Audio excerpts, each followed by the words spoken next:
Okay, good. So let's start then the last lecture of the day. So it's my great pleasure then to introduce Yoram Vodovotz. So Yoram is a professor at the University of Pittsburgh. He is expert in computational biology and especially simulating the acute immune response in several diseases. So focusing on important immune mechanisms and that are adapted to applied then to several disorders, health problems, such as restenosis, so hemorrhagic shocks, and multi-organ communications where they are. So if you look at Yoram's CV online, so you will certainly be impressed, as I have been.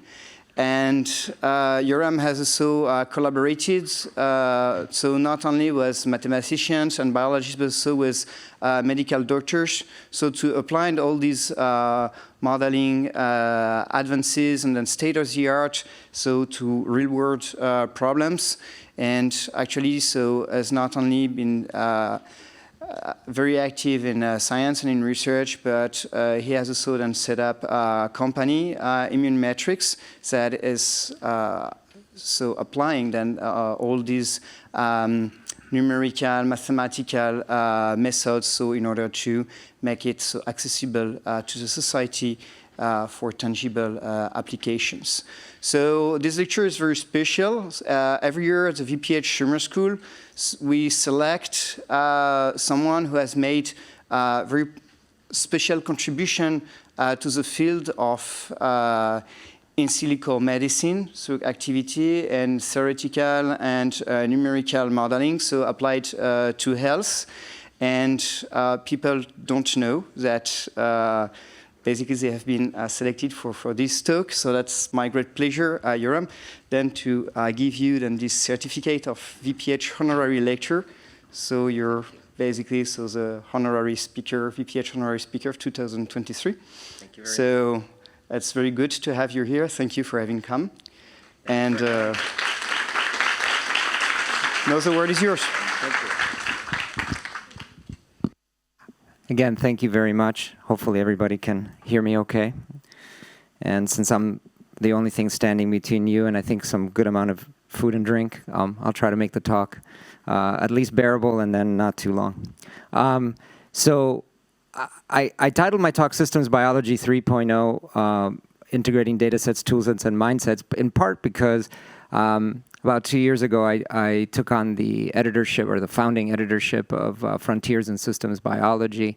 And so, although my work is focused on the inflammatory response and immune response, now in this new role, I really have had to expand my own mindsets, my own interests quite a bit beyond that. And that, I think, has been both challenging and incredibly fulfilling and helpful for me. But and I'll try to talk about, so I try to structure this talk around larger themes that can be of general interest to people doing systems biology broadly. But of course, I will be using as examples the work that we've done that's focused on inflammation and immunity. I want to start with acknowledgments and disclosures. I'm primarily housed at the Department of Surgery at the University of Pittsburgh. Nearly 20 years ago, we founded what was the first center focused on modeling inflammation. Also, this is the 20th anniversary of having founded this company, Immunetrics, that Yoram referred to. And then again, about 2 years ago, I took on this field shift editorship. Our work has been funded most recently, especially by the NIH and the Department of Defense and DARPA. In terms of the important people, this is Tim Billier. He's the chair of the Department of Surgery. I've known him, frankly, since I was a graduate student, well before I ever came to the University of Pittsburgh. And it speaks to the power of mentorship and support. He's been chair there for almost 30 years. This is Gary Ahn. He's also a surgeon, but also a pioneer of agent-based modeling of inflammation. And he and I have known each other also for 20 years now. And so, and we've had a tremendous collaboration over the years. This is Steve Chang. He's the CEO of Immunetrics, without whom without whom we really couldn't have done a lot of the work that we did over the years. Then at the top are my staff, Derek Barkley, Jin Lingyan, and Phaeton El-Dahaibi, that do pretty much all the heavy-duty work, because we have a real lab, so we do real biology, so to speak, and so we're not necessarily as dependent on getting data sets from other people. We can generate them ourselves. Another absolutely invaluable collaborator is Ruben Zamora. He's also been with me for about 20 years. He's a research professor and really directs the lab. This is Greg Constantine. He's a professor of statistics, again, a very long-term collaborator, hugely important in helping us design some of our initial algorithms, as was Chi Mi, who is no longer at the university, but was still someone I email all the time. This is Rami Namas. He's a surgeon, but has been involved in really collating large data sets from our in various clinical projects. And then these are the students. Andrew Aboud, he was an undergrad at the University of Pittsburgh, then a medical student. Now then he went to Mass General for internal medicine residency, and then now he's at Cleveland Clinic.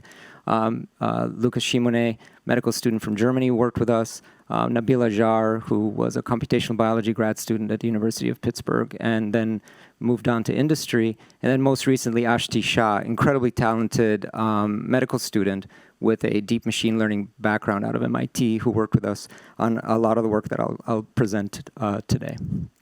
So I want to start this because, again, this is kind of where my head is at right now, is thinking about where everything that we do can be placed in a broader societal context. And I think it's important to do that because if you don't take a step back every so often and take a look at what you're doing in the broader context, it's very easy to get down a rabbit hole or a pigeonhole or whatever you want to call it, where you find yourself doing something and it may not necessarily be all that relevant or useful at that moment anymore, even if it was a few years back. So I think it's important to always think about these things. And as such, I've thought about systems biology because that's what I'm doing as part of my editorship role, and I wanted to put to sort of think about where we came from and where we're at. And there was Gunnar, I think, in his talk earlier showed some of that connectivity to prior work.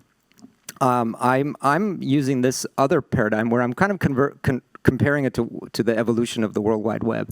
So if you remember what we would call Web 1.0, and I'm not sure if some of the students here were around when that happened, but we were talking about static web pages. There was server-provided content, CGI tables, free hosting, and then, importantly, no ads. And if anybody can remember browsing without ads, raise your hand. You're older than, yeah, good. Okay.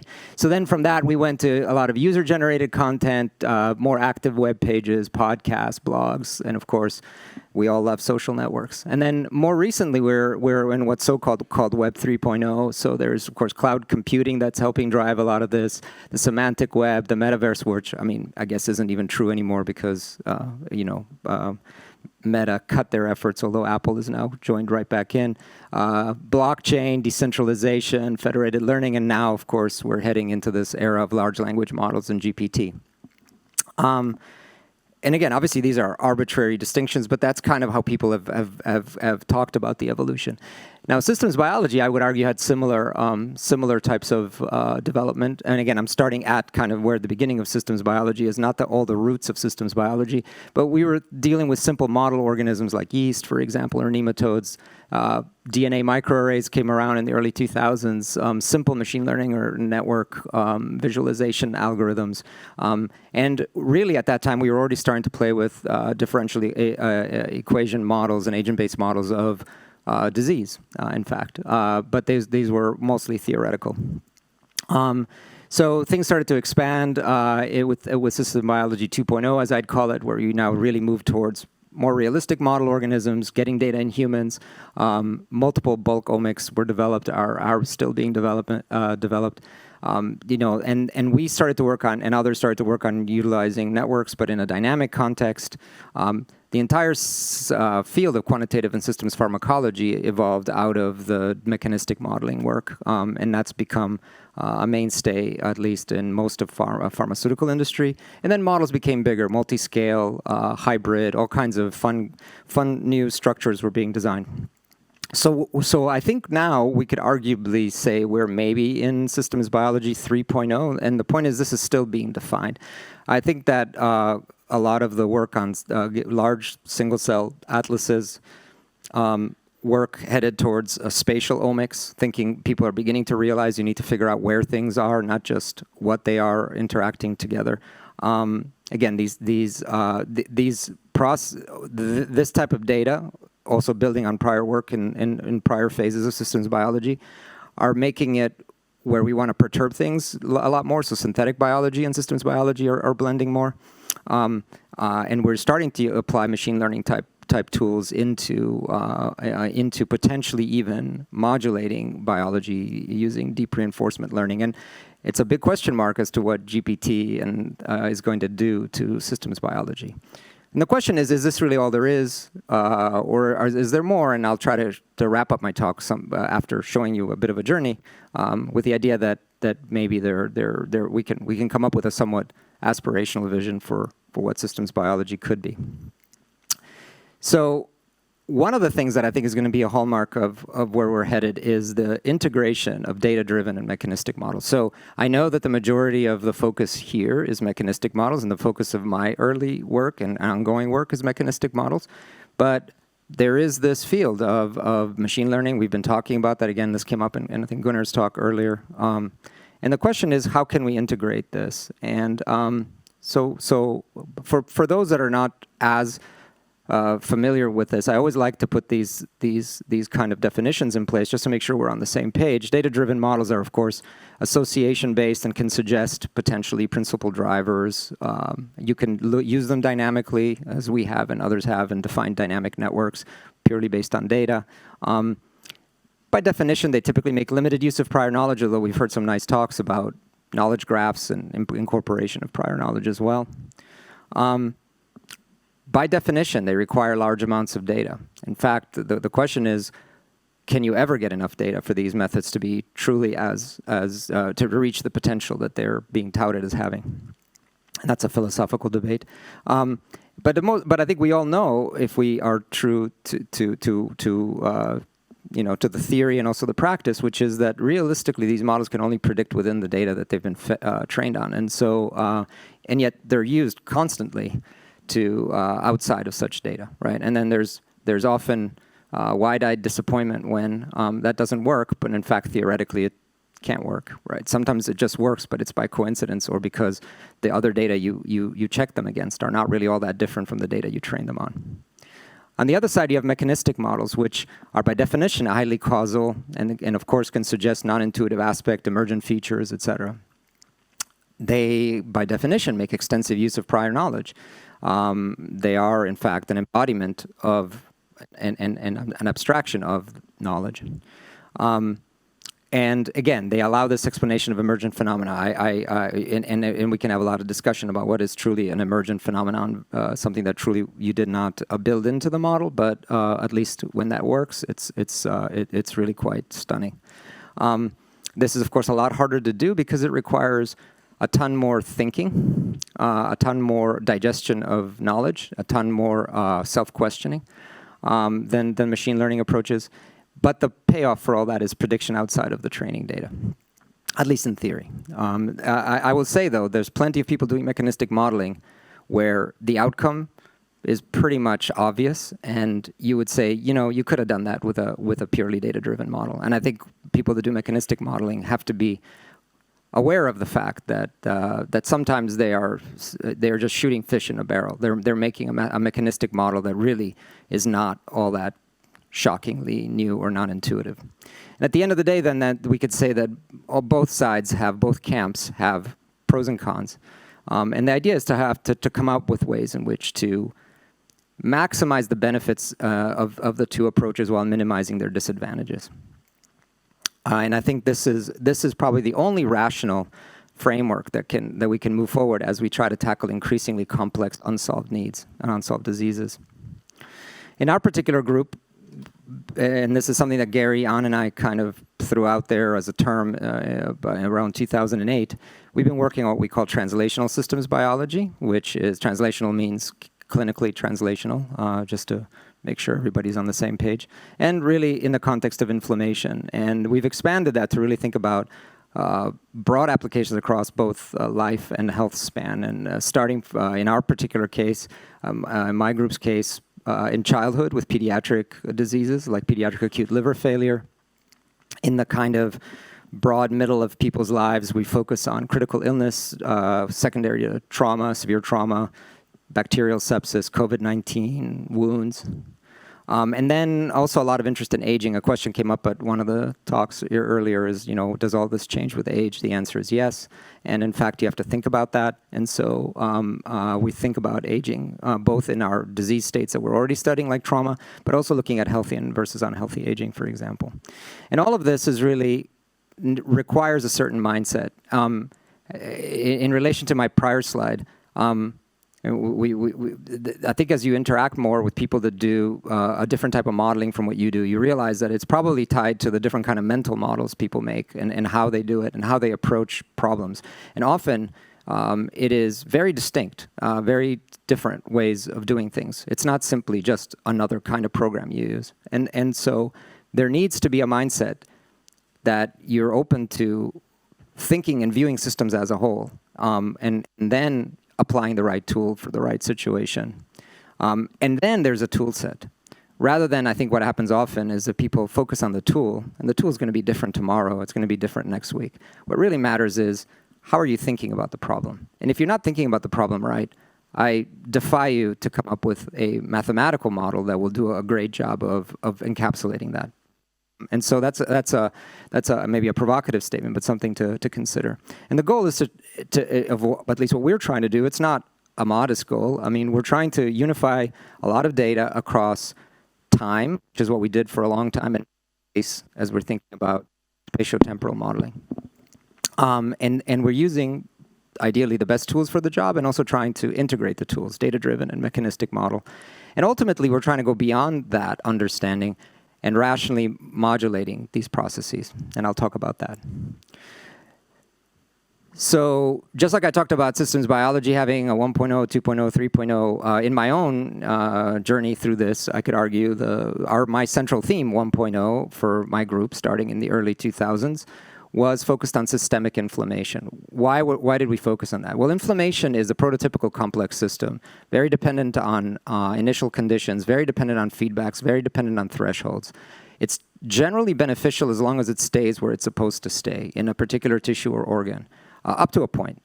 The body has a tremendous capacity to handle it, because inflammation is really a communication framework by which the body tells itself that something is changing. Right? It's part of a broader homeostatic set of mechanisms, but because the body is structured with resident inflammatory cells throughout, we have evolved to use inflammation, the language of inflammation, the molecules of inflammation, as a communication framework. And it's not surprising that some of those same molecules are also important in neurons as neurotransmitters, et cetera. So this system of cytokines and other mediators that we call inflammation is really a communication framework, which means that it's generally a good thing, and it's necessary, in fact, for resolving small to medium insults and stresses. The problem is that either when the insult is too big, or when, due to our own genetic makeup or prior history, which is probably encoded epigenetically, we get ourselves into a state of self-sustaining inflammation that then spills over into the systemic circulation. And so systemic inflammation is generally a bad thing. In a normal, healthy situation, other than maybe that after you come back from a long run or do something, some major exercise, you will not have elevated levels of inflammatory mediators in your blood. And certainly even after you do that long run, those should go away within some period of time, and you should be back to a kind of undetectable levels of most inflammatory mediators. So this is why we focused on systemic inflammation, because A, it's pathological generally, and B, it's easy to measure because you can get blood, and you can get blood and measure things in it pretty easily, right? And so the idea, though, is that this blood, which of course you can process various ways, serum, plasma, whatever, you can look at cells in it nowadays, you can look at metabolites, you can look at all kinds of things, right? is a reasonable approximation of the pathological state of inflammation. And this was very, very nice, right? So it's very easily accessible. It led us ultimately to make these, the digital twin models of inflammation in patients that underwent traumatic injury and critical illness, for example. Those models, by the way, were multi-scale models that had many compartments, but we managed to calibrate them predominantly on data that we got just from the systemic circulation because we made lots and lots of approximations. And so as successful as that was, and then that's on the mechanistic side. On the data-driven modeling side, we used various tools to come up with, say, ways of segregating patients based on core profiles of inflammatory mediators over time. So we would call that, say, an endotype. That's all very nice. But the major con is there's really no direct insight into what's going on in the tissues. And this is a major thing as a lot of us have this goal of trying to make a digital twin, the most comprehensive kind of digital twin that we might imagine. So we switched to, and this is now about 6-7 years ago, we began a program in the lab that was focused on really understanding cross-compartmental inflammation. And so we're able to, and of course I'm showing a person, but the reality of it is it's more of a mouse. And we're able to get tissues, we're able to homogenize them, get all kinds of data about what's going on in those tissues over time. Right? And the goal is now to also think about how these processes impact each other across tissues and begin to build models that speak to that so that we can understand how inflammation evolves and before it shows up in the systemic circulation. And there was a series of papers that we published on that. The core upshot of that is, by the way, that and you'll read this out there sometimes, which say that whatever you detect in the systemic circulation is just the tip of the iceberg, meaning the assumption is you have an iceberg, and you're just seeing the very end of it, but it's really the same iceberg. The reality that we have seen from these studies is that it's a highly regulated process where inflammation is staying local quite well for a period of time. And then all of a sudden, it's not staying local anymore. And when it doesn't, the pattern doesn't look like the pattern that you see in the underlying tissues. It is not simply a reflection of just smaller of what's going on in the tissues. It is different. And this is very important to consider. There are regulated mechanisms, probably neural, that help regulate how it is that inflammation starts to show up in the systemic circulation. So it's something very important and something that we didn't really consider previously. And so this work has evolved, and I'll talk about some of this evolution. And it also, with this evolution, we had to evolve methods. I'll talk a little bit about hypergraph methods that we've used and various dynamic network methods that we used to help understand, coalesce, synthesize, digest these data. And especially now, the most recently, where we're looking at this process at a smaller set of tissues, but in humans. So let's talk about some, I know I'm going to talk about integration, but I think it's easier to talk about each part first on its own. So let's think about some potentially clinical translational applications of data-driven modeling. This is some of the, and I'm using the word translational here to mean where we're getting the data in a reasonable animal model initially, because translation is the entire process of going from preclinical to clinical. This was our first study that we did, actually in collaboration with Paul Verschuur, who used to be here at UPF and then moved to the Netherlands, and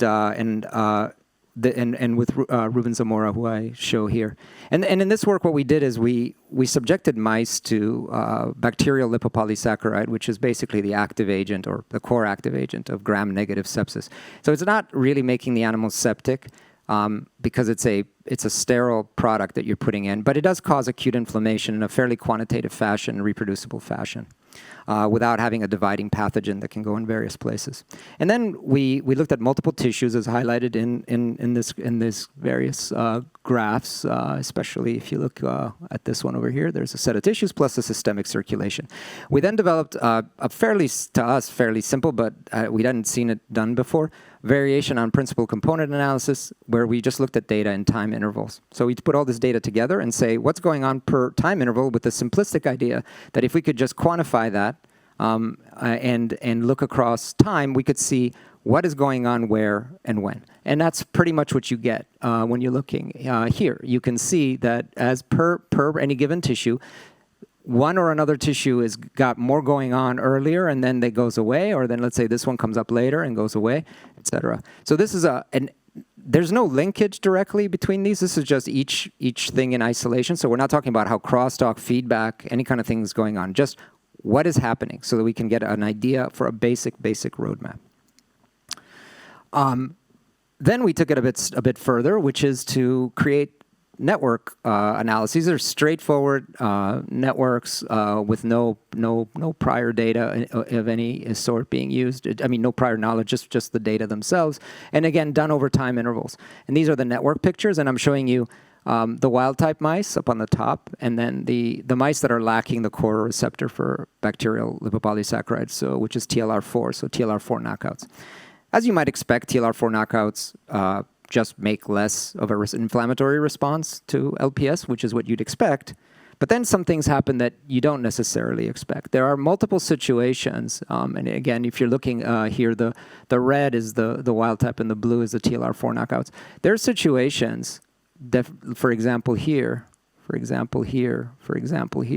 where at a specific tissue, at a specific point in time, the TLR4 knockouts have a more coordinated inflammatory response than the wild types. So that's non-intuitive. That's not what you'd expect, right? The simplistic assumption is it's just not there. Well, it turns out it is there. And in fact, sometimes it's more coordinated.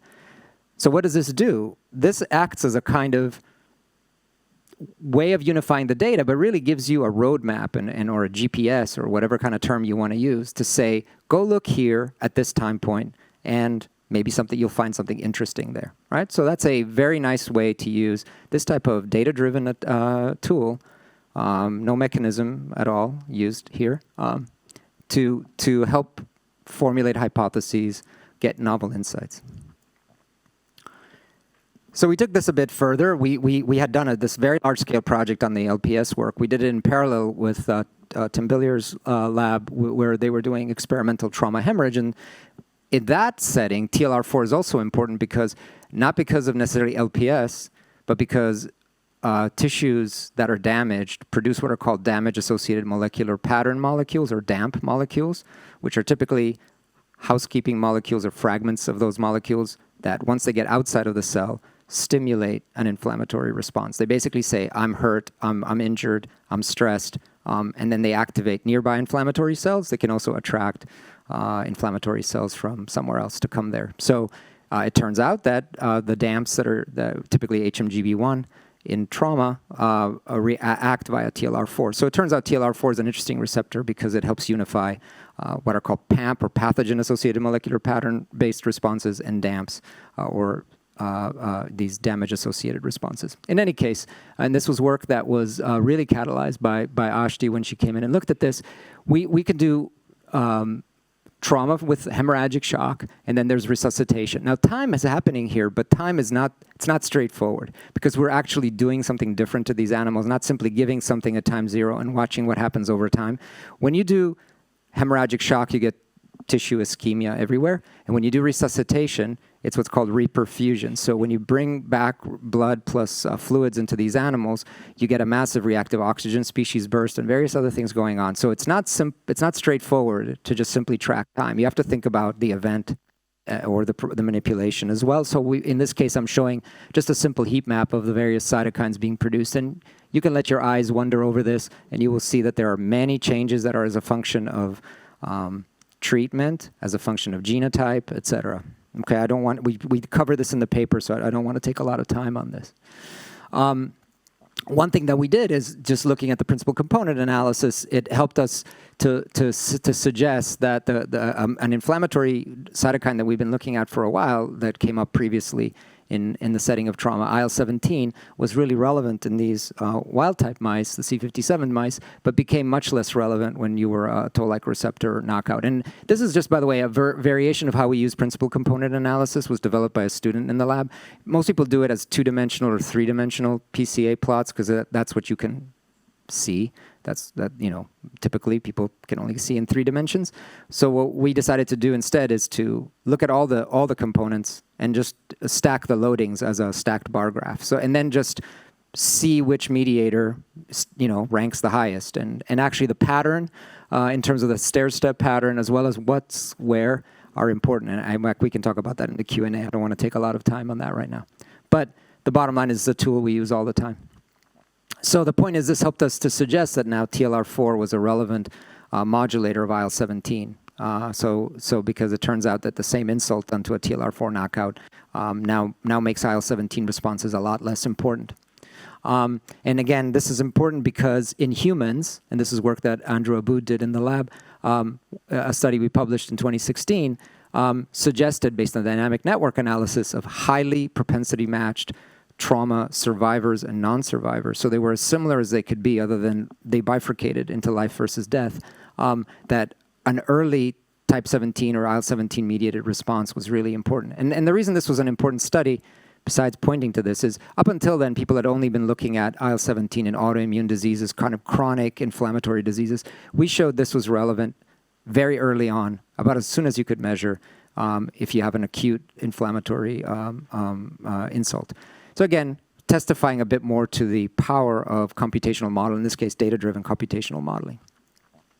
But we've taken this further, and one of the things that we were very dissatisfied with, although I'll show you some more results with the dynamic network analysis algorithm we'd been using, is that when you start to stack on multiple tissues, we're worried we're flattening the analysis out too much. We're not really looking at this as a true tissue-tissue interaction. And so we hit upon this method called hypergraphs. This was something that I came across a toolkit that was put out by the Pacific Northwest National Laboratory in the United States, but then we've gone ahead and created our own code. Basically, hypergraphs allow an edge to connect more than two nodes, and that seems very simple. But what that ends up doing is it allows you to look at networks interacting with other networks. And nobody had thought of the idea, but it seemed logical to me that this is a perfect tool to look at how tissues that undergo inflammation interact with other tissues that undergo inflammation. Because you can look at measuring the same things in each tissue and look for cross-correlations over time across those tissues. And the hypergraph formalism seemed the most suited to that. And again, we initially, in this first paper in mice, we showed, using basically a static hypergraph formalism, that there were some important IL-17 mediated roles in mediating inflammation across tissues now. And then, as I'll talk about now, we actually talk about how this tool is helpful for understanding how we connect inflammatory processes going on in a tissue to inflammatory processes going on that begin to manifest in the systemic circulation as well. And this is work that we did with Eric Elster. He, at the time, was the chair of the Department of Surgery at Uniformed Services University of the Health Sciences, or Walter Reed, in Bethesda, Maryland. He's now the dean of Uniformed Services University. And John Forsberg, who was a scientist or a military officer working under him, and Seth Schobel, who's a civilian person but really directs all of these research efforts at Walter Reed. And we're involved in multiple projects with Eric's team and Ruben Zamora on our side. So this was a pretty groundbreaking study. So what John Forsberg and Eric had done was they collected data from U.S. combat casualties in Iraq and Afghanistan during the sort of heavy part of that conflict. And this was a heroic, literally, clinical protocol to set up. So they set up a full-on clinical sampling protocol of combat casualties pretty much in the field. And they had data on about 140 active duty service members. They had, as you might imagine, a whole diverse array of injuries. About 60 of them also had traumatic brain injury in addition to polytrauma in the body. What we looked at multiple inflammatory media, or they actually are the ones that did the Luminex and all this. We, in this case, only did the computational analysis. So there were multiple inflammatory mediators that were significantly different, but the only one that really stood out as being different as a function of traumatic brain injury status was IL-17. So this made us especially very excited, because here we are linking what we had seen in blunt trauma patients that were not combat casualties, what we saw in mice, and now what we were beginning to see in combat casualties.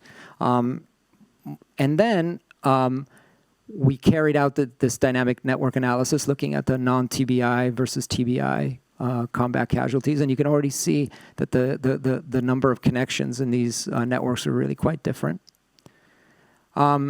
with substantially greater network connectivity at late time points if you have traumatic brain injury. And again, the assumption is we know already TBI negatively impacts lots of different outcomes. The thought is whether that's happening due to neural disturbances to various homeostatic processes, including inflammation. And that's still up for debate. But what we were interested in this case was another feature of this study, which is that as part of this, not only did they sample the systemic circulation, which was already very challenging to do under field conditions, they also had access to what's called wound effluent. So when you have a severe wound, they put on what's called a wound vac or wound vacuum, because that is a standard of care method to help heal injuries faster. As part of that, fluid gets passed through, and you can collect that fluid, which roughly represents what's going on in the tissue. You can also measure the tissue, but of course, it's kind of ethically complicated to be taking tissue out of somebody that is, biopsying it when they're, of course, trying to heal. So the wound effluent is a kind of compromise. It is a fluid that is artificially passed through saline, but it is sampling the local environment. And they carried out Luminex analysis on for inflammatory mediators in that wound effluent. So what we did is we used the same dynamic network analysis to look at what's going on, combining the systemic inflammatory data with the local inflammatory data. And what we're finding is, as you can see here, hopefully, is, and we're pointing specifically to IL-17, although there's many other features, but that you can find some very interesting roles for, so the effluent is in the blue, for basically beginning to nucleate responses or be interpreted as such, helping to make responses that are now happening in the systemic circulation, as seen here. Yeah. So then we looked at, we took the hypergraph method that we developed in the mouse studies, but now made a dynamic version of it. So what we're looking for is correlations of any given mediator, essentially with itself, in two or more tissues over a time interval. In this case, 3 consecutive time points. By the way, the time points I should mention in this case are not normal time, but they're close to normal time. What they are is they're what's called debridement intervals. So when you have a severe wound, the physicians, the surgeons there'll be a lot of necrotic and damaged tissue, which is known to be an inflammatory nidus, and it's known to inhibit healing. So what they do is they go in there and surgically remove it. They roughly do that every 3 days. So each N, the letter N, stands for about a 3-day interval. So you can kind of, it's still every 3 days, but it's event-driven, which means that for each patient, this is happening at a somewhat different time relative to their original injury. But in a way, that's kind of good because we're sampling the actual process rather than the coincidence of when it is that you kind of got your process started. But it obviously is not as easily comparable to time as you might be able to do experimentally.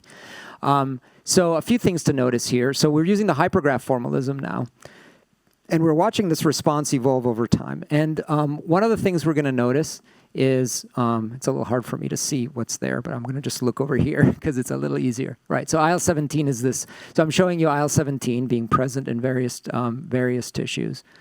We're also should be seeing, yeah. So there's IL-17 there, right? And it's showing up in the TBI patients. And it's at the same time point, it's not really there at all in the non-TBI patients. So now again, this helps us to think about how IL-17 is playing this kind of inflammation nucleating role. So is, I think that should be, yeah, TNF. So is TNF, which is tumor necrosis factor alpha, a pretty classic inflammatory cytokine, and one that people might expect to be present there. But now look at what happens over time. You start having what I would call these bridges. So this is where you have a cytokine. The way we graph this is due to the way the hypergraphs work. they connect what's going on in one tissue to what's going on in another tissue, and that's TNF. And TNF in the in the TBI patients starts to act as appears inferred to act to help inflammation spread into the systemic circulation from the local wound. And there's interferon gamma. Now, interferon gamma, interestingly enough, and we're showing, by the way, black edges mean positive correlations and red edges mean negative correlations. So here's interferon gamma, also a nominally inflammatory cytokine, but in the non-TBI patients, it's appearing to act to down-modulate inflammation because you're looking at negative correlations. So all this complex and interesting picture comes out of the use of a new method. But importantly, this also speaks to the idea that I opened before, which is that systemic inflammation isn't simply just a spillover of what's going on locally. There is a process here. The process is presumably regulated. The fact that we're finding differences whether you have traumatic brain injury or not suggests that it's neurally regulated, but again, doesn't prove it. So again, just as a summary of all this, IL-17 was the only biomarker that was elevated significantly in both serum and effluent in both in the TBI versus non-TBI patients. And it's an important mediator in the networks, and that it might bridge local and systemic circulation, especially at later time points. And then this dynamic hypergraph method suggested that TNF is involved in this positive upregulation of inflammation across tissues, while the I didn't talk about that. Actually, the downregulation of IL-17 in non-TBI patients is associated with interferon gamma. That's another part that came up out of this. And so the ultimate conclusion this is just strengthens our thought that Th17 responses are very important following injury. But now so in the prior study, I suggested that we now elucidated a dimension that involves cross-compartmental TLR4 mediated responses from the mouse studies. Here we suggest the role for neural mechanisms as well.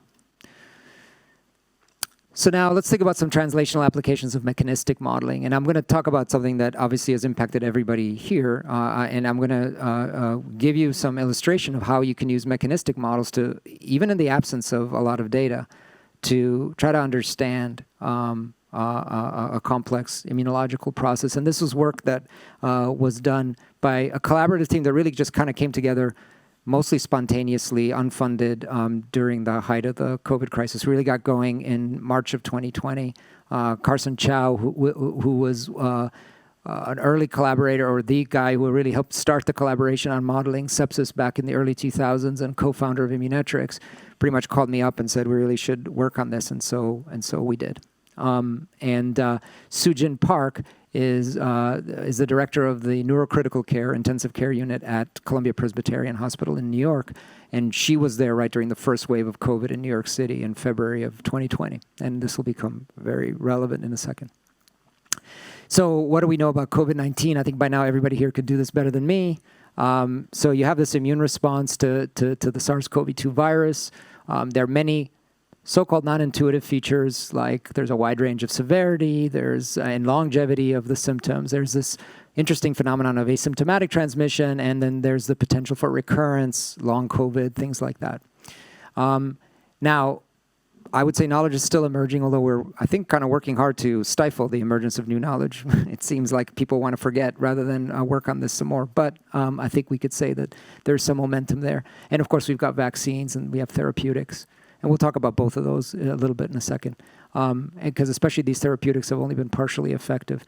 And so we thought, well, mathematical modeling is going to potentially yield some novel insights. So again, this was driven by Carson Chow. And the biggest insight that we got out of our first couple of calls that we did was that most mechanistic models of viral infection really focus on HIV or influenza, which don't behave the way COVID does. You just don't have that type of cytokine severity, et cetera. In fact, we reasoned that the response to SARS-CoV-2 infection was more like bacterial sepsis and critical illness. And that was the part that was being missed by the broader community because they weren't thinking about this like critical illness.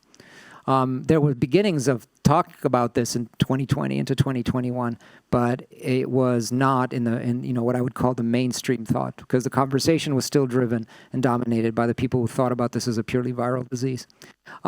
So we had our track record of looking at sepsis and trauma, and we said, let's leverage some of this. So this was our very first paper that we published, again, 20 years ago, roughly 2004, a simple 3-equation mathematical model of the response to sepsis, where you have a pathogen that changes over time, a generic inflammatory cell, like a macrophage, but it could be anything, neutrophil. And then this late mediator, which is essentially DAMPs that I just mentioned previously, right? And this would work, realize that DAMPs as being late mediators of sepsis had only been elucidated in 1999 into 2000. We published this in 2004, but we started the work around the year 2000, 2001. And so when you just put these models, this basic model together, and then you play it out under different parameter conditions, you can get pretty much all these different outcomes, from recovery to persistent infection to low-grade recurrent infection to a situation where your immune system sort of fails and the pathogen overwhelms, or even a situation where you do such a good job of killing the pathogen but you do it at the expense of damaging your own tissues, which then create a self-sustaining inflammatory response, even though you can no longer detect the pathogen. Okay, the interesting thing also is that this predicted, if you don't count recovery, 4 broad, archetypes, if you want to think of it. And then I had the pleasure of participating as part of a large team on this paper that came out in JAMA and has been somewhat influential.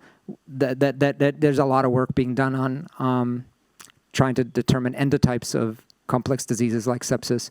And lo and behold, people find 4 groups of sepsis. It only took 20,000 patients worth of data, though, to get to that, versus this, which we had, no patients worth of data, just kind of thinking about what the prior knowledge was. So something very interesting, and this comparison will come back in a couple minutes. The other thing that I think was very confusing to me right from the beginning was people already figured out that the one mechanism that was supposed to be driving all of this bad inflammation and stuff in COVID, which was the type 1 interferon response, was delayed. And so I always wondered, why did nobody stop and think about how they can reconcile the two ideas, which is that on the one hand, it's just like a regular old viral infection. On the other hand, the core mechanism that happens or is thought to happen in a regular old viral infection is delayed. And yet, so if the mechanism isn't happening, how is it that you're ending up in all this inflammation? How is that occurring, right? I didn't hear really anybody stop and talk about that. They would just put that as just a check mark. This happens, and then move on, right? To us, this was huge. This was like the fundamental question of how is this actually happening?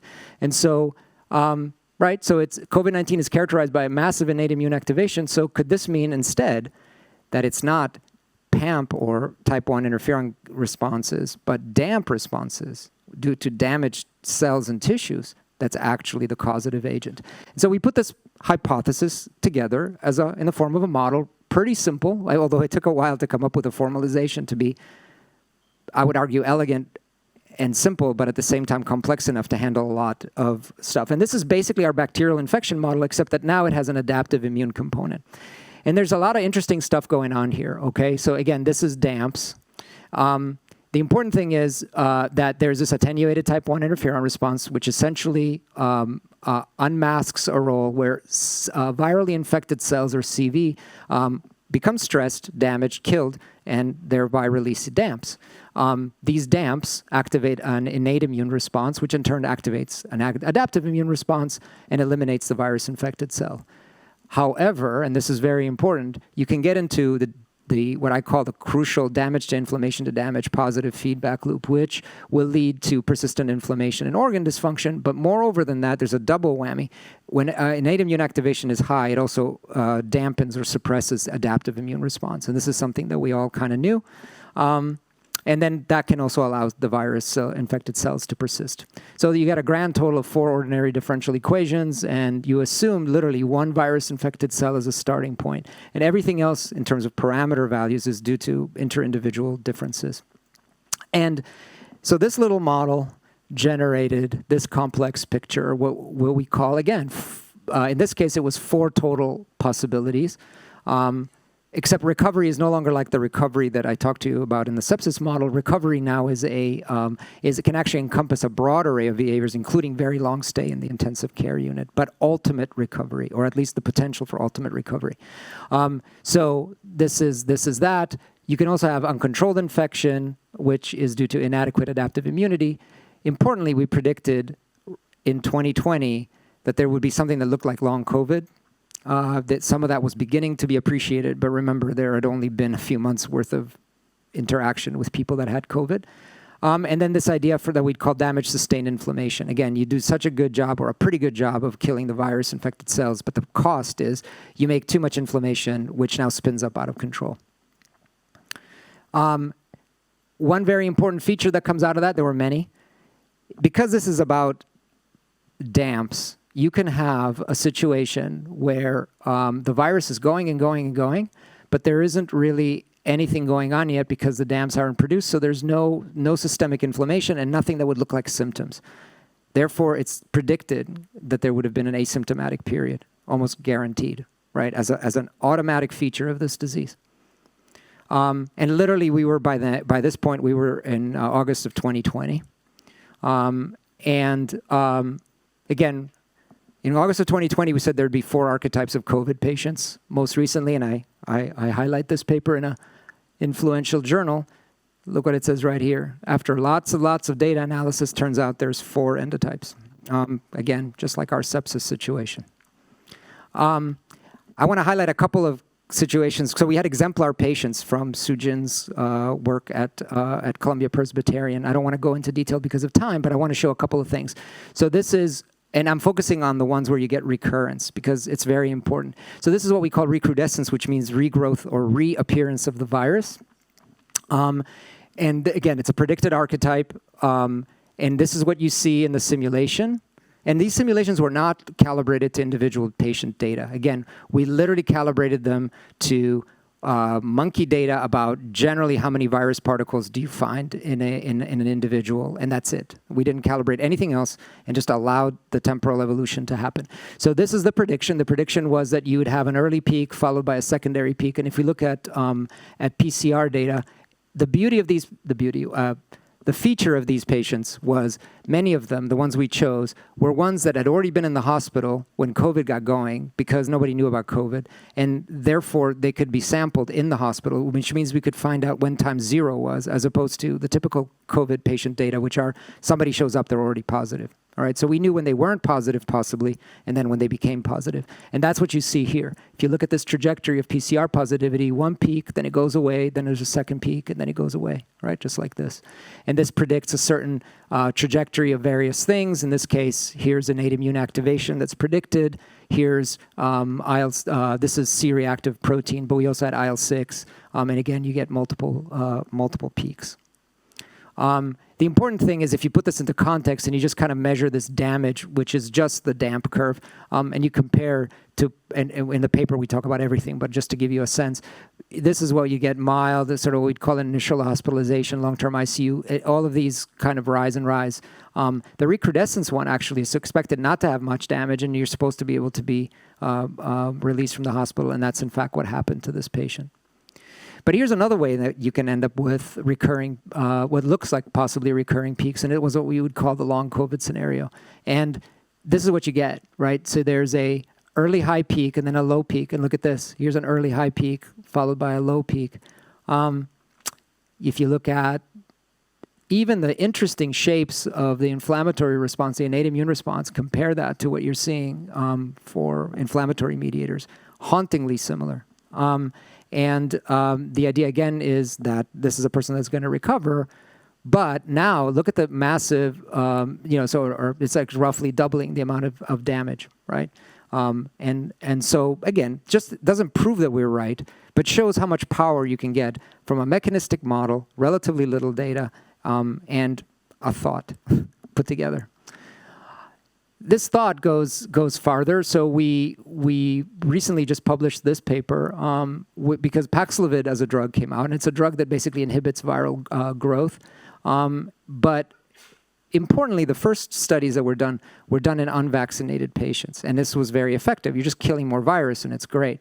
But now we have patients who are vaccinated, and we're starting to have this phenomenon that people call Paxlovid rebound, where you get a secondary rise. And we were interested in this, and in fact, we were pretty certain our model was going to predict that. And in fact, this is what it did. If you look at the simulations of this, if you're an unvaccinated person and you give them and you watch their trajectories, this is this blue line. First of all, of course, they have the highest levels of virus, and they respond really well to the Paxlovid. But the thing is, Paxlovid is administered upon symptom onset. If you're an unvaccinated person, what that really means is you're getting, say, fever or something, and it's coming due to initial innate immune activation.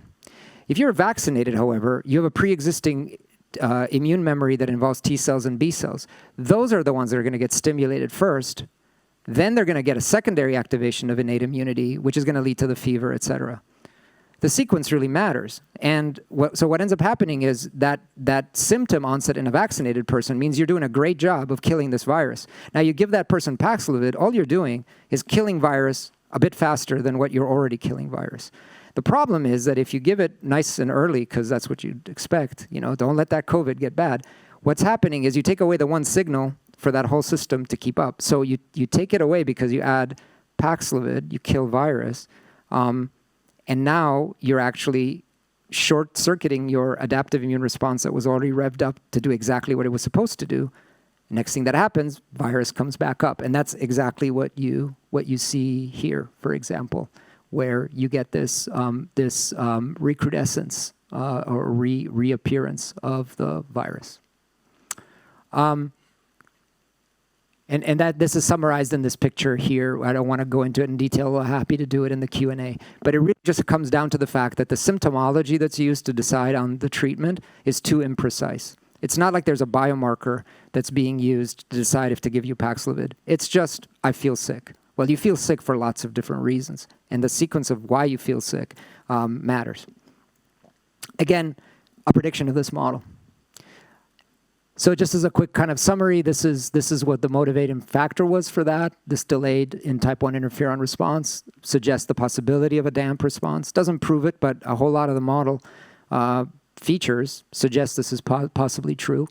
And we could come up with a parsimonious model that was based on this, and it predicted pretty much every feature of COVID. In fact, it used to be so frustrating because every news report that would come out, we'd go out and run the simulation. We're like, yep, predicted that, without a single change to the model.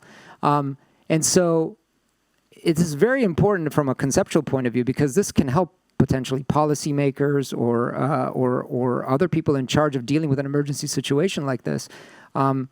Because by definition, you won't have a lot of data in the early phases of any new disease, right? What I'm not showing is we actually predicted the efficacy of vaccination, essentially looking like the Moderna vaccine. We were using early data in rhesus macaques. We had all of that by early 2021. So just as the trials were getting started, literally we already had the results and the trials were happening, and we weren't able to get the paper out fast enough yet into publication. And we, like I say, this is more recent, but predict this Paxlovid rebound. And as a separate project, looking at the larger growing amount of data with Sujin and her fellow Ben Renard, we suggested that data-driven modeling could also define some novel features using some machine learning approaches. But on a bigger scale, if we think about what we learned from this or what we think, we could build an even bigger hypothesis. The hypothesis is that all of viral disease is a continuum of the way, how much damage or damps you produce in response to a viral infection. So if you think about something like influenza or the common cold, for a given amount of infected cells, you make a little bit of damage. On the other side, and this is an optical illusion, the two CV circles are exactly the same size. Okay, the D is really big. You get maybe SARS or MERS or Ebola or Marburg, right? You get massive amount of tissue damage, and you get massive inflammatory responses. So SARS-CoV-2 happens to have evolved to be, or if you believe the people that say it was engineered to be, somewhere in the middle, right? It's exactly in the middle, which is what makes it super tough. Because this is pretty easy to deal with, you know? Take some over-the-counter drug and lie in bed and complain. This one, very difficult to deal with and frankly self-resolving because everybody that has it will die if it's in any given area, and then it'll just clear out, and then it's done, right? This is tuned in a sense to just be right so that it because of that asymptomatic period especially, that you can continue and continue and continue to propagate. And you could argue that the variants like Omicron and Delta pretty much just move you in one direction or the other. Delta probably moves you a bit more to the right, and Omicron to the left. And there were some studies that suggested that, in fact, some of these other key agents in response to some beyond the spike protein in these strains might in fact modulate exactly this, how much type 1 interferon responsiveness you have, which is roughly the reciprocal of how much DAMPs you produce. So I don't want to talk about these things as I wrap up my talk, but this is really an important part of what we've been doing, especially with the company Immunetrics, which was the use of in silico clinical trials. I think that, again, this is like bringing coals to Newcastle because, you know, VPH, Avicenna Alliance have done huge amounts with in silico trials. I didn't really think it was appropriate to spend a lot of time lecturing about how one does an in silico trial, but I'm also happy to take questions in this regard. But again, these are massively useful applications of mechanistic modeling. I will say that in my role as editor-in-chief at Frontiers in Systems Biology, we helped promote this and had research topics focused on digital twins and a whole section that involves in silico clinical trials. I just want to wrap up by talking about how we can use these approaches for rational immune reprogramming. This is roughly the workflow, right, that we would like to use, is to collect time series data, carry out some data-driven representation of the data that would help us identify, ideally, some feedbacks. Not stop there, but take that, encode it as a mechanistic model, right, and then obtain data to do this. And I don't talk about this, but we published a paper in 2021 that did exactly this, and I'm happy to discuss more in the Q&A if there's time. And the goal here is that you can do this kind of model-based precision medicine where you can have in silico trials and digital twins of these. And again, there have been talks about this that have spent quite a bit of time on how to do this. And then ultimately you get some clinical validation, which generates more data, and you're back into this cycle. But there's also this other side, which is that you can take this and try to do model-based control using these mechanistic models. And this part is still in its infancy, right? Because, of course, the faith in these mechanistic models is still, arguably, still in its infancy. But this is something that we've been working on because, again, we're able to, and because I always think to try to work on these problems before I get to the problem, I try to anticipate them. So we anticipated the possibility that no matter how fast you might get your next, your assay of whatever you're measuring that's of relevance in terms of inflammatory mediators, and how much computing power you have, you might never, ever be able to calibrate a model fast enough for an individual in a fast-evolving state like inflammation. Because you might need to get to a certain time point worth of data to be able to say, I know where this patient is. So it's a Heisenberg uncertainty principle. You might need to literally wait too long to get the piece of data that's needed to lock a mathematical model down to become a digital twin for an individual. What you really need is a self-adaptive closed-loop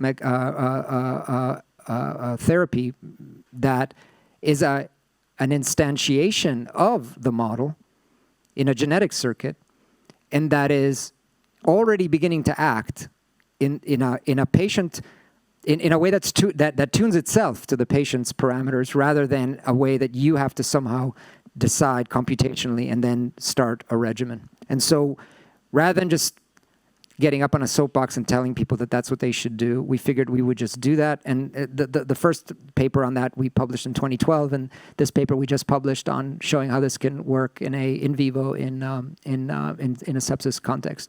I won't talk about it in detail, but I'm happy to take some questions.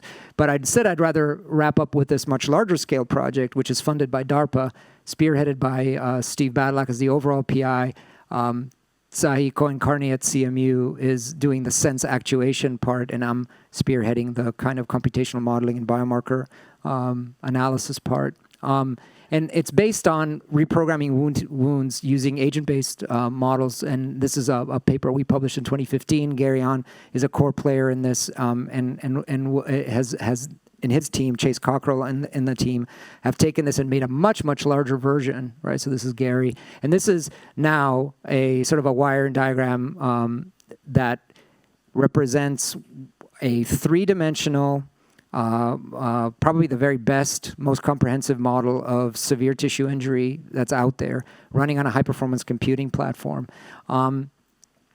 with a large-scale data generation effort with our colleagues at Walter Reed, but also with Steve's lab doing a large animal model, a dog model of severe injury, where we can collect data prospectively, run manipulations, et cetera.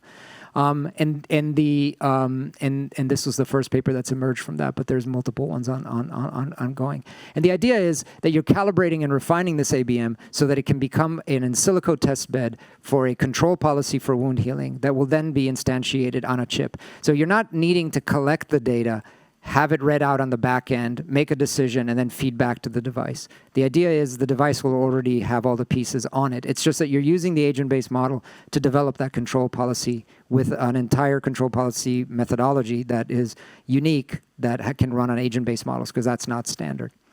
And so I'll just wrap that up with a kind of broader scale idea, my own sort of view for where systems biology 3.0 could be. So we know we're getting a large set of omics data sets from patients, including single-cell omics, or in this case, let's say a lot of bulk omics in various biofluids. And we've published on various aspects of this. A lot of this was spearheaded by Tim Billier. It's more expensive and harder to do, but you can also get a lot of single-cell profiles, predominantly in the blood, much harder to get in the local tissues where it actually matters. But we've done some of that as well, or participated in some of that work as well. And the goal is to try to take these data and aspirationally to try to not just simply get patterns, compare TISNE and UMAP plots between one type of condition and another, but instead to come up with ways in which this could be done at scale there's emerging methods for automated model generation. And some people have already started to use them with single cell data. And you want to do this to, of course, do things like patient stratification to develop novel biological insights. But the real goal is ultimately to use these into mechanistic models aimed at rational reprogramming. And I think nobody else has really put a vision like this out there for what systems biology could really do. Because this is where all the pieces are right now. It's just that they're pieces. This helps to put it together, and I put that, this basic vision in the context of systems immunology, but really it's applicable broadly in this paper that we've recently published. So I'll stop there, and I know that that this is a summer school, and you guys are students. I wanted to point out that you guys are the future, importantly, and you should realize that. As part of that, we launched what we call the Emerging Talents series on Frontiers in Systems Biology. After we launched it there, it got picked up broadly across all of Frontiers, and so now most of their journals have an Emerging Talents topic, which is something I'm very kind of proud of. And so I think this is, a lot of the way I give my talks now, and maybe others do as well, is really designed to get you to understand the core problems, the core issues, rather than being gee whiz, look at this one particular thing that we did that's so awesome.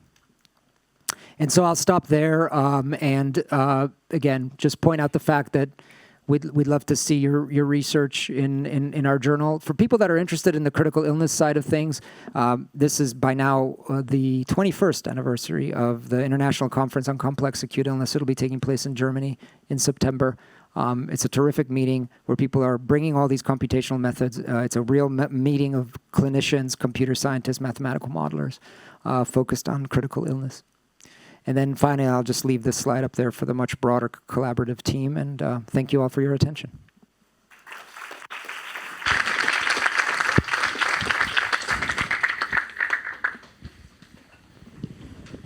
Thank you very much, Yoram, for this brilliant talk. So it's open now for Q&A. Yeah, over there. Hello, and thank you for a great talk. So I was interested in this data that you had in this combat patients, so to say, because there you also were able to sample this liquid that you extract, and you only showed the sort of resulting model analysis. You never showed sort of time series or... Oh, it's all in the paper. Yeah, sorry. There's Okay. a giant supplementary figure there that shows complete time courses of every mediator. Yeah. And so just for my curiosity then, so what's the quality? Do you see clear sort of shapes and things that sort of requires explanation? Yeah, I had a bullet point in there. There were multiple inflammatory mediators that were either different over time or different in one condition or the other. But we focused on IL-17 because it was the only one that both in the systemic circulation and in the wound effluent was significantly different between the traumatic brain injury casualties and without. Yeah, I so understand only that. one cytokine, but multiple cytokines were different. Let's say if you were comparing the systemic circulation only, and you could see multiple cytokines that would be different between the TBI and non-TBI patients. Yeah, and it's not so much a question of sort of differences as sort of the time curves, but because they're you have complicated. Yeah, they're almost always multiphasic. We can always show them as heat maps, etc. But they're complex time courses. Now remember, you're not tracking the 100% only the process of the injury itself. There's this debridement that happens, which is arguably a bit of a re-injury. So you have to do that in order to clear the wound. But it's certainly in the wound effluent, each time you're going in there and surgically scraping material, you're going to get a bit of additional inflammatory response that happens as a function of that. But what you don't see, though, is a constant spikiness. So, but I do think possibly for certain cytokines, you could imagine that process is raising the load. Separately from that, these patients are polytrauma patients. So they will have other things going on beyond the surface wounds. So, and that's heterogeneous and something to keep in mind.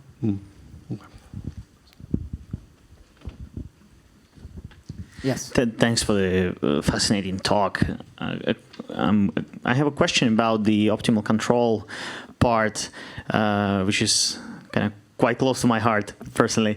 Could you please open up actually what's really the state of affairs right now in systems biology? Because in reinforcement learning, for instance, the biggest question always, how do you design a reward function?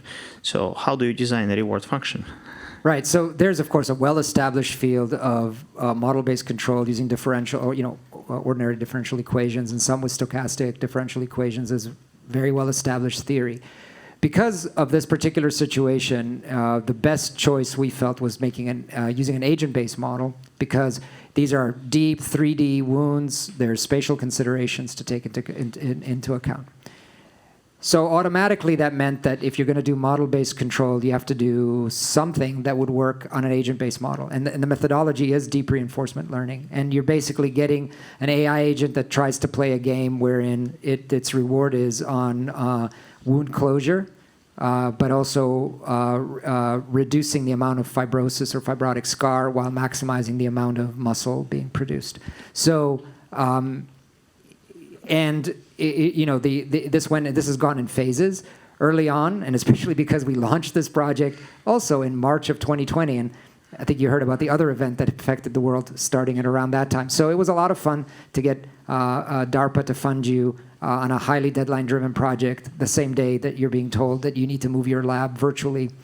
So for all the folks on the team, which is a big team that had to do lab-based stuff, including all the animal work, that had to go on an instant hiatus. And so us in what we call task area 3, which was all the modeling, everything fell on us. So we did everything in silico using the fact that we already had pretty good models to start with, and the fact that you could then play any game you wanted without any real world constraints.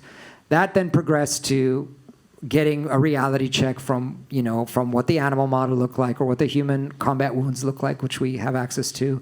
What is the sampling frequency? And as we learned, and as our teammates were developing the device, what are its capabilities? And you keep modifying that strategy into kind of what would be a closer to real-world implementation.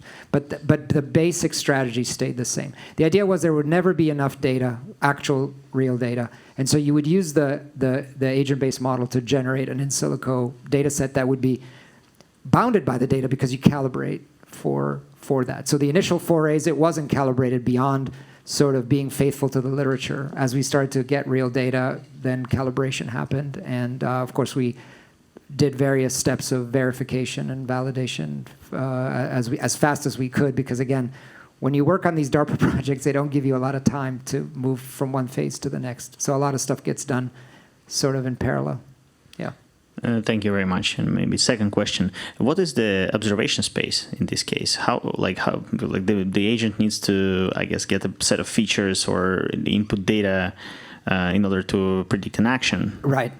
And again, that's the point. It's the same answer that I gave before. And early on, the observation space was gigantic because it was any variable over 42 simulated days, because we knew we would run the animal model out to that many days. As you get more of a reality check, that gets bounded by a lot down to just the stuff that our sensors are going to sense, and just the stuff that our so the modulation, by the way, is so-called cell factories. So it's genetically modified cells that will produce various cytokines in response to various things like light. So it's optogenetic control or other controls. So as those narrowed down based on other studies that were going on, then that space got narrower. And are those kind of easily measurable, or you need some expensive equipment to get them? Because as we discussed, well, as you told about the Heisenberg principle, right? Some variables might take quite a while to measure, probably, when it comes to some kind of really cell level stuff. Exactly. No, that's the fundamental reason for the entire sense part of the project, or also known as Task Area 1. Is dealing with that problem, right? So the idea is you cannot just scoop in there, and because my lab can run Luminex, ELISA, whatever, and our collaborator Peng Jiang can run RNA-seq. But obviously, you're not going to do that on actual tissue you're scooping up. We're doing it now on tissue to know what the reality looks like. You need non-invasive sensors, and so the Task Area 2 has been developing them. One of them has been a nitric oxide sensor, because nitric oxide is especially produced by inflammatory cells, also by other cells as part of the wound the evolution of the wound healing response. And it's a volatile product that can be detected, so they developed an NO sensor, very non-trivial to do in real life, not in a nice chemical, petri dish kind of situation, but in a real world situation. And then the other one has been a transforming growth factor beta 1 sensor using aptamers. And there were multiple other candidates that were being done. I mean, DARPA required there to be, we were also sensing electrical activity, so we're doing that. We're also using electricity to help modulate. So they had you simultaneously running on multiple tracks for the sensors, on multiple tracks for the actuators or modulators. Yeah. Thank you. Yep. Yeah, there's no more questions. So actually, I can jump in because I had a question. I think there's a person okay, in the back. So let's give priority to people there. Thank you very much for your talk. I'm more in the biology side, so I don't know a lot about modeling. So I was curious, how exactly can you model COVID infection when, for example, someone gets COVID, can go to work next day, doesn't have no idea that they have COVID, and one dies? Well, that was I thought what I was trying to show. So the point is that in theory you reproduce all those behaviors. I think the question you're trying to ask is, how do I know which archetype I am, right? And, exactly. And in fact, that was a big portion of why we did the model the way we did. If you look at what's there, you have 4 variables, so you only need, at most, 4 things. You need some assessment of your viral load, which is a PCR assay being done on every street corner of New York the last time I was there. You need potentially an antibody test to measure the adaptive immune response, although it'd be even better if there was an assessment of T cells, That's more expensive, more complicated to do, but very doable. Innate immune response could be easily sampled by C-reactive protein, which is an easy ELISA or IL-6. And then if you really wanted to get fancy, you could measure the DAMP. The problem is the DAMP that plays a role in the response to SARS-CoV-2 hasn't really been elucidated because nobody was focused on that. I think it's S100A, which is a DAMP, because I've seen data on this. Other people have published it, but they didn't focus on it at all. But no one's really looked, so it's a complicated story. Actually, Kevin Tracy, who's a good friend and colleague and is the guy that discovered HMGB1, the first DAMP, wrote a hypothetical paper about this right as COVID kicked off. But it's not clear. No one's reported it, so I don't know. But bottom line is, if you were to measure those 4 things over a couple of different time points, or ideally even in advance, you probably could figure out the state that you would be in.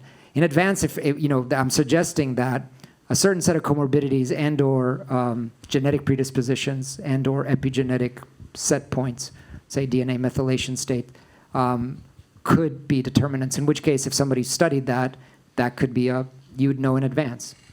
So in theory, that's a follow-up question then. So yes. Would it make sense to actually start removing some of the initial factors? Start, for example, removing the viral load with the BMI, and see, okay, now we have the BMI and we have some qPCR data. Can we see the outcome?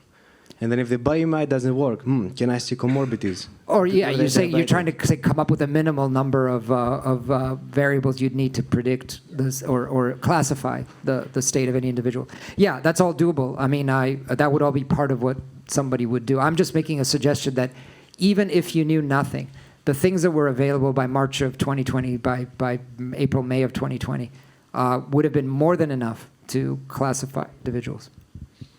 No need to measure every single cell in your body, at single cell resolution. Okay, last question. So in terms of the part of your talk that was about these emergent diseases, yes. It seems to me that the modeling work you did was later validated by all these studies coming out. But from the tone of your talk, it sounded like you envisaged some kind of role for this model earlier in the process, potentially. But if the data hasn't come through to validate it, how do you see this mechanistic modeling? What role do you see for it? Is my question. So Henry and I were having this discussion offline on this. So I actually dreaded and stayed away from looking into modeling viral-related processes because I just didn't think I knew enough about it. I didn't think that people who said they knew a lot about it knew enough about it. So I said, it's unclear. But necessity is the mother of invention. So this thing hit, and the features looked like sepsis or critical illness. So we said, we already have models of critical illness. What is it that's missing? Well, the one piece that was obviously missing was adaptive immunity. So we said, let's add adaptive immunity in and see what we get. Now, right around that time, these reports of the delayed type 1 interferon response started to come out. And then we said, this is it, because this is like the nail on the coffin. That is the one that says that it must be the DAMPs. Because we were getting pushback as I started to present this. Everybody, because I presented internally, we have this Center for Systems Immunology. Its head, Harinder Singh, ended up being a co-author on this, but he was the guy that first was most skeptical about everything we did because he said, it's got to be type 1 interferon response. I said, okay, I don't think so because we're able to do it without it. A week after that, you get the paper coming out saying, or multiple papers saying type 1 interferon response is delayed. So I came back to him. I said, see? I mean, so I would argue this, to answer your question, this was all happening in real time. There's the idea that people were appreciating what critical illness is and the mechanisms that was bothering me before. The fact that this came along and made us have to put together what is probably the world's most condensed model of all of your immune response was just the way, just the way life worked out. But yeah. Okay, thank you. Okay, so I'm sure there's still many things to discuss around these topics. We're lucky enough now to have a social event outside, so we can actually continue with drink and food. So here we close then this VPH Honorary lecture session. So Yoram, thank you again very much for the talk. Thank you.